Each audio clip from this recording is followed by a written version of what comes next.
Okay, seems to be recording. Okay.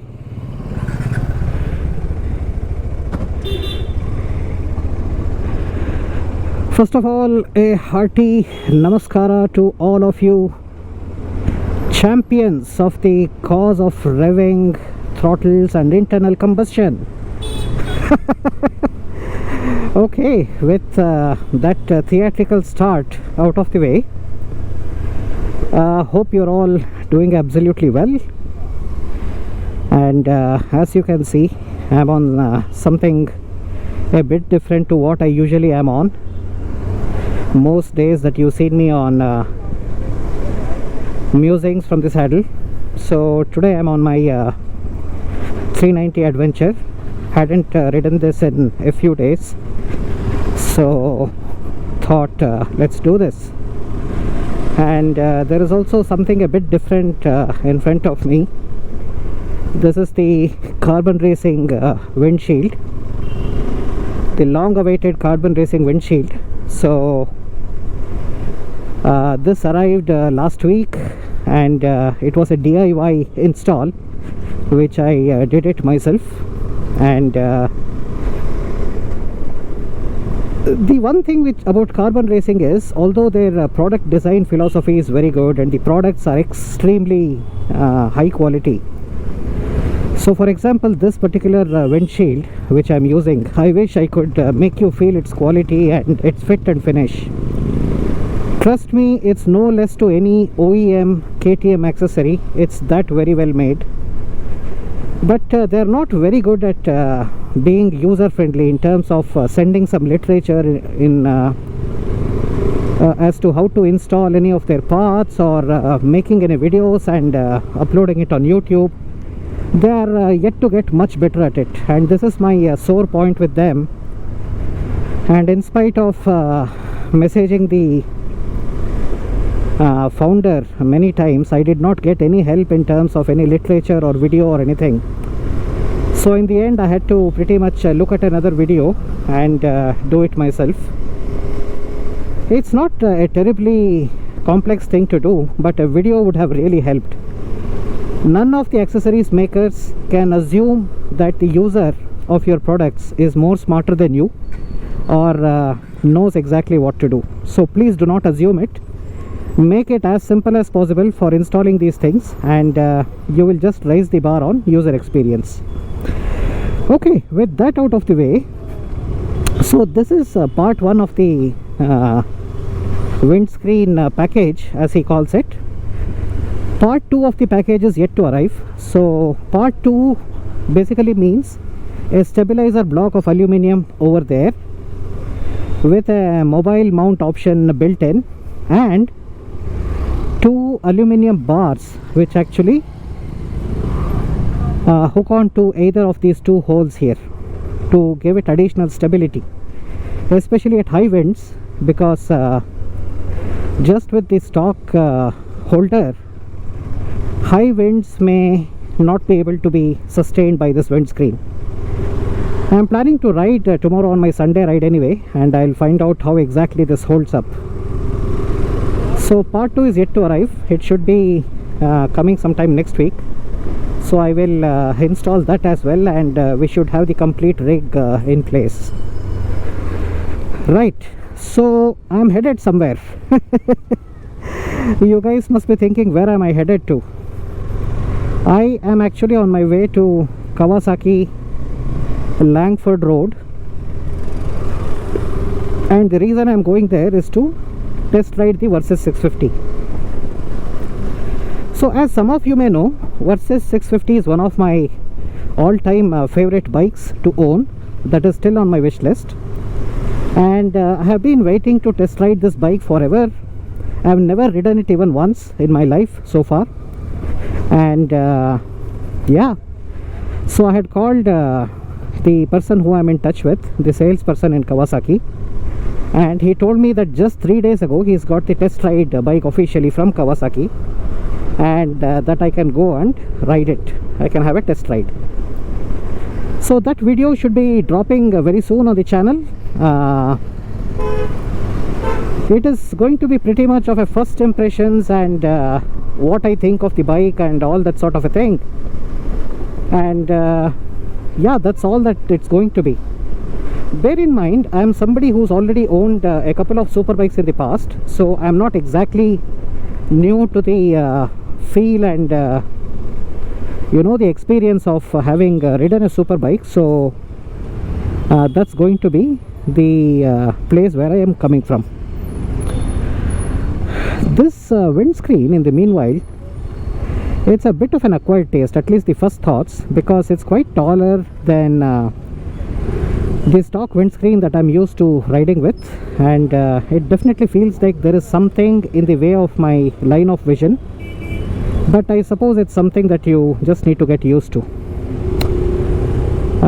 Yeah, so this is the best windscreen design that I've actually seen for the 390 Adventure. I know that Adventure Conquest has one. I also saw recently another Mumbai based company make one, but this design I think is as close to how KTM themselves would have designed a windscreen for this bike. So I really quite like that.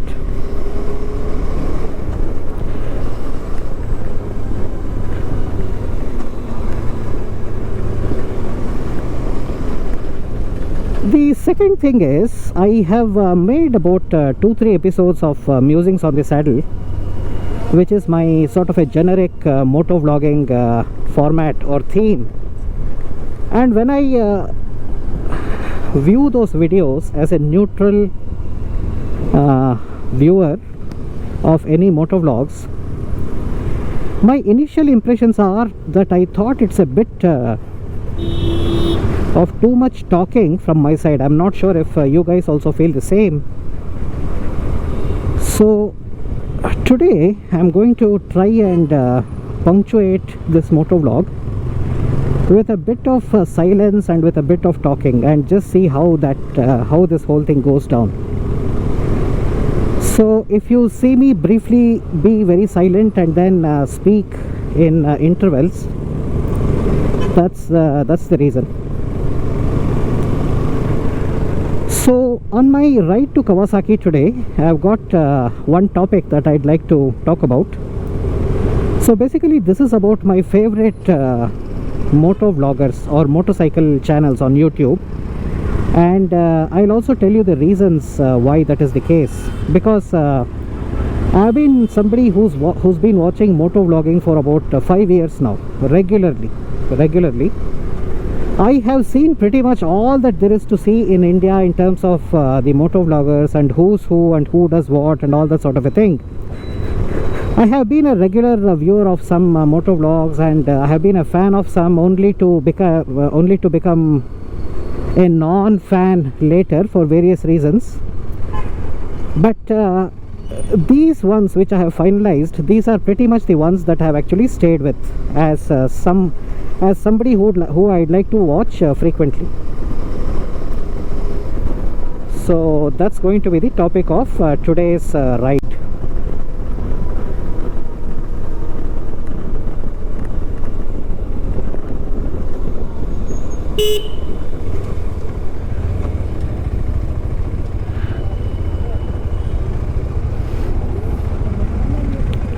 Okay, this is already, if I'm right, I can hear some clattering sounds, so I think this is touching something or the other. I'm not sure. I'll know more as and when I keep riding more and more with this windscreen.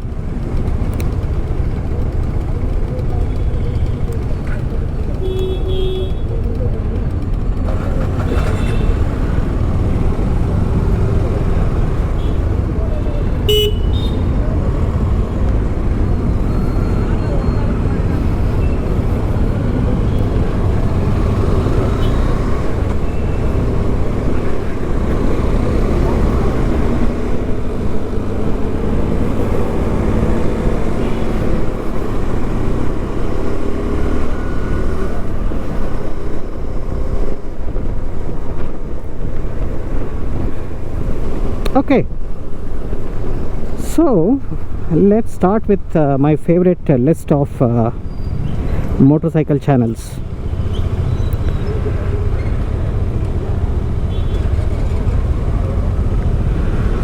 Okay, the first one let me start with is probably my one of my all-time favorites. It's a channel called as Royal Jordanian. So this is a British-based guy. He's a guy who lives in Britain, and he has about 4 or 5 bikes. The prime among which is his signature Husqvarna Nuda 900. So he rides around in this bike. So the channel of this format is basically this. So he rides around pretty much in the streets of London, probably commuting to work or probably going to various places within the city. Of course, he has a few channels where he actually tours on motorcycles and all of that, but primarily his flagship concept is the one where he is in the streets of London, and basically it's about his sights of the city and how he manages to convert very simple things which are happening on the road to something very interesting or witty. And some of the most endearing things which I like about his channel are his chats and talks or banter with fellow pedestrians and other riders on the roads. And when he spots a fancy car, he chats up with the owner of the car, and they have a conversation, and it's all very nice, guys. It's all very nice and very engaging, and that's my number one. That's the channel that I'd like to start with. And while we are in Britain, the second motovlog channel which I like is actually a channel called as Missenden Flyer. So this is a channel which is more into motorcycle reviews, and he does his reviews so brilliantly, any new motorcycle which comes, that whenever I am interested in a particular motorcycle, I always make sure to go and see what he has to say about that motorcycle, and that forms a very important decision point in terms of whether or not I go ahead with that decision. So the name of the guy is Andy something, I'm not sure what his second name is, but very nice channel and very thorough in his analysis.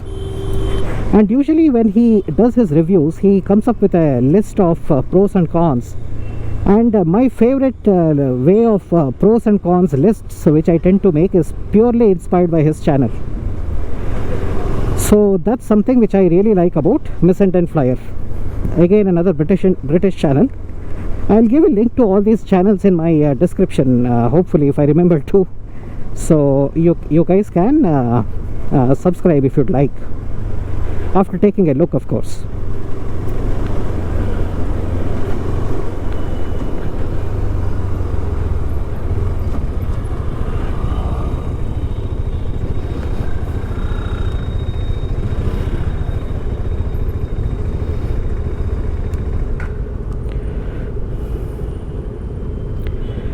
Okay, not sure if you guys can see, but at the back of the windscreen it's written proudly made in India. So that's what is written on the back of this windshield.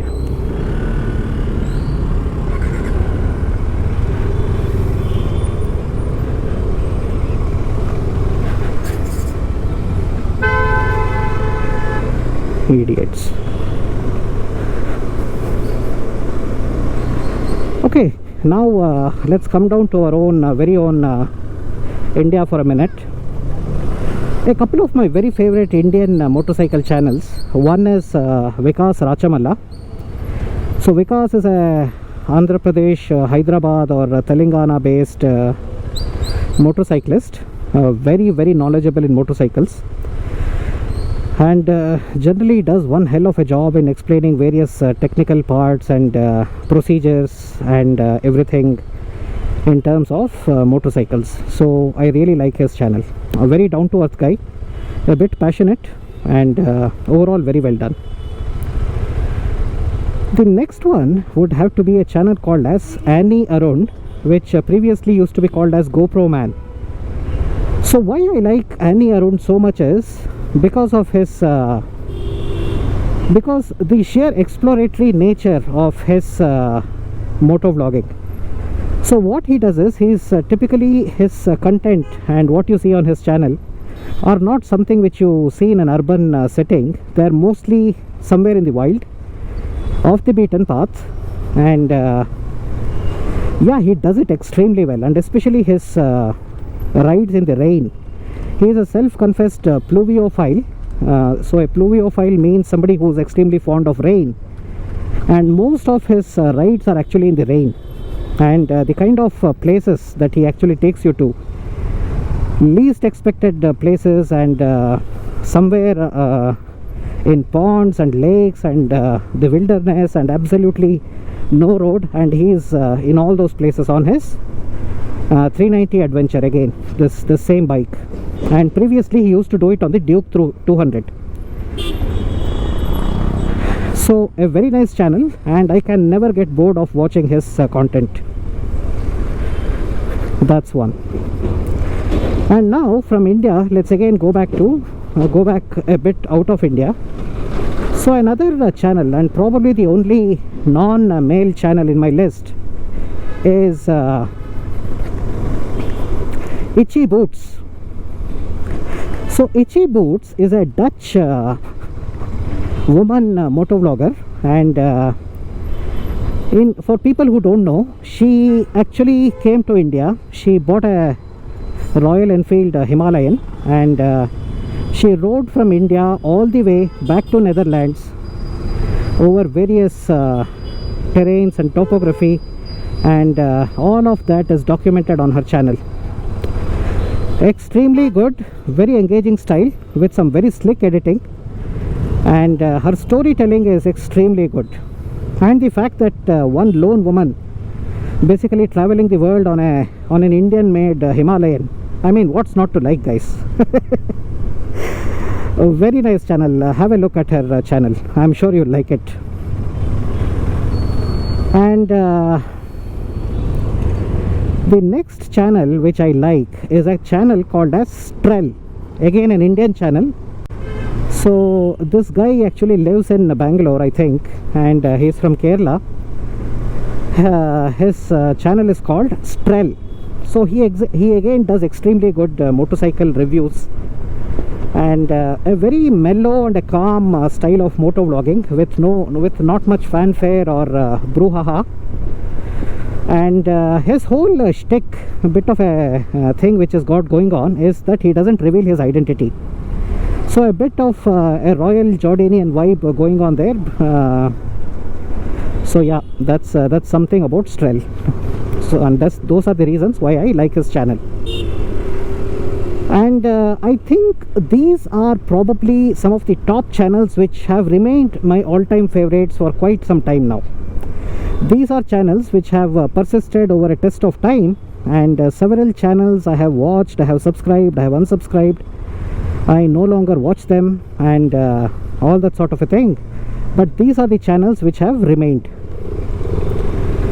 So for those of you who are not aware of these channels, feel free to give their content a look, and of course, as long as you like them, you might want to subscribe as well.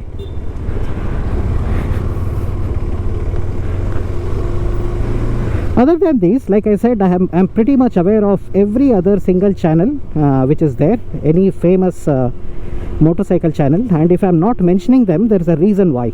They haven't probably persisted or endured long enough in my interest for them to be worthwhile of mentioning. I don't want to take their names because then it gets a bit toxic, and it's not very productive. But I'm sure you guys know all the other prominent channels that I'm missing out, and why I am missing and why I'm not mentioning them.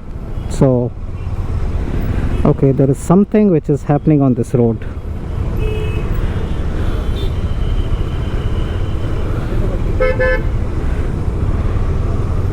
Not sure what's happening. Okay, road works as always.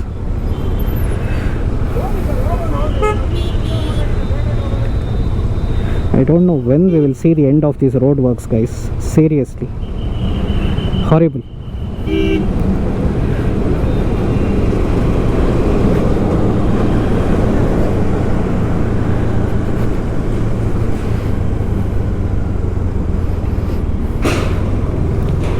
Okay, thankfully on this bike I don't have to be too concerned about roughing it out a little bit on any sort of lesser than ideal surfaces, road surfaces, so that's one advantage.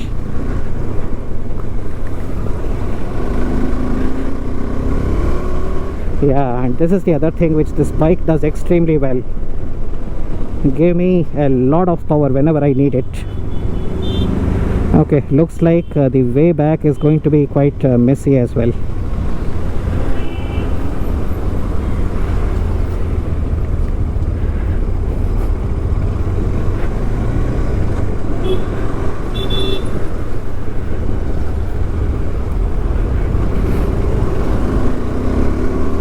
Yeah, that's how you do it.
Okay, this windscreen is definitely a bit rattly, and that stabilizer block along with those two arms, they are going to be needed to hold this in place, definitely.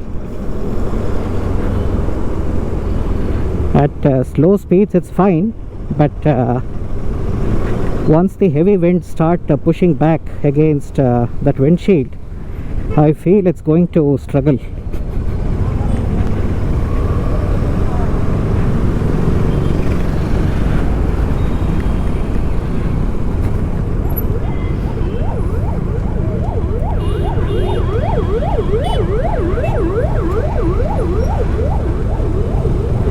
Whenever I hear an ambulance, I generally try and go to a side, because whoever is in the ambulance, they need to get to a medical facility very soon, and I think that's a behavior we must all practice very consciously.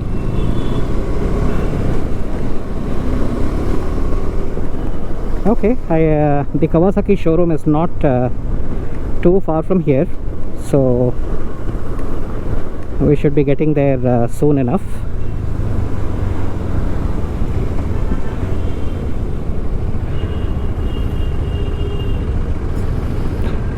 So other than this, what else is going on?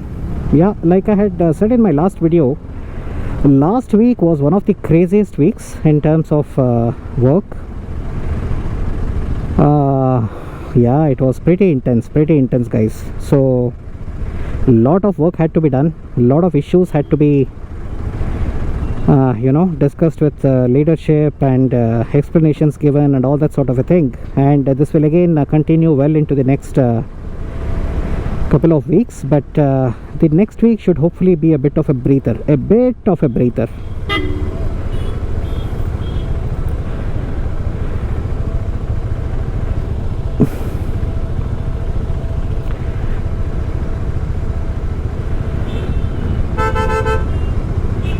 So I'm really quite looking forward to the Versys review, and yeah, hopefully you will see it in the other video pretty soon.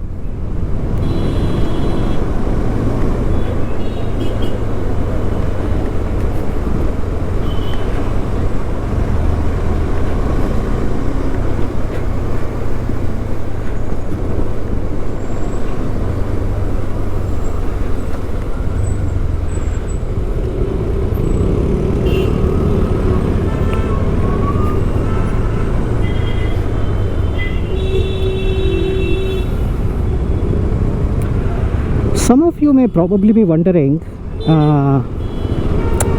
so I have this bike and I have the Honda CB350 as of now.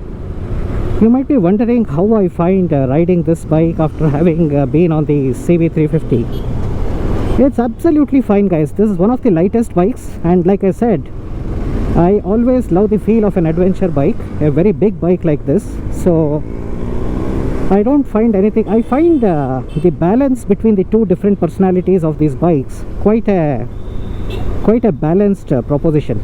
So that is more of a city bike, more of a commuter bike in that sense, although you can take it anywhere and everywhere you want. But this bike has its own personality, guys. I seriously tell you, I am not at all bored of this bike. I love being on this bike. I love the way it moves. I love the way it responds. I love the way it makes me feel. All the good stuff, and the power, this sort of power.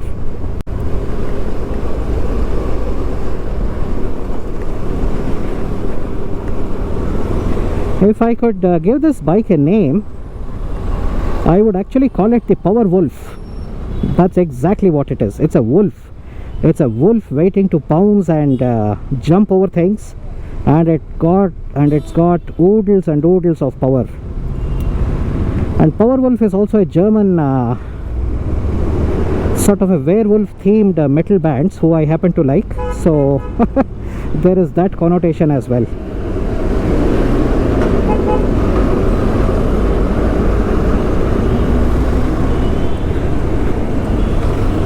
Okay, the Kawasaki showroom is right over there if you happen to see, and this is again going to be a tricky right turn.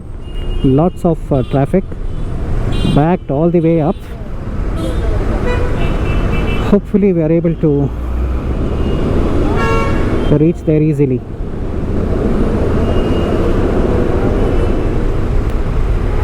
Okay, the vehicles have started to move somewhat.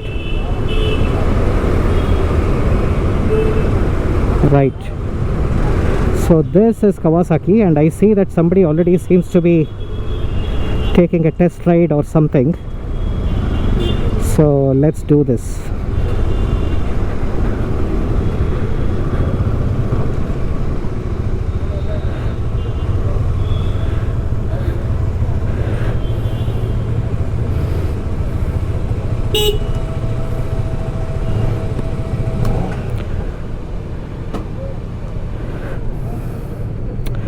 Okay, here we are. I'll talk to you guys very soon, and yeah, bye.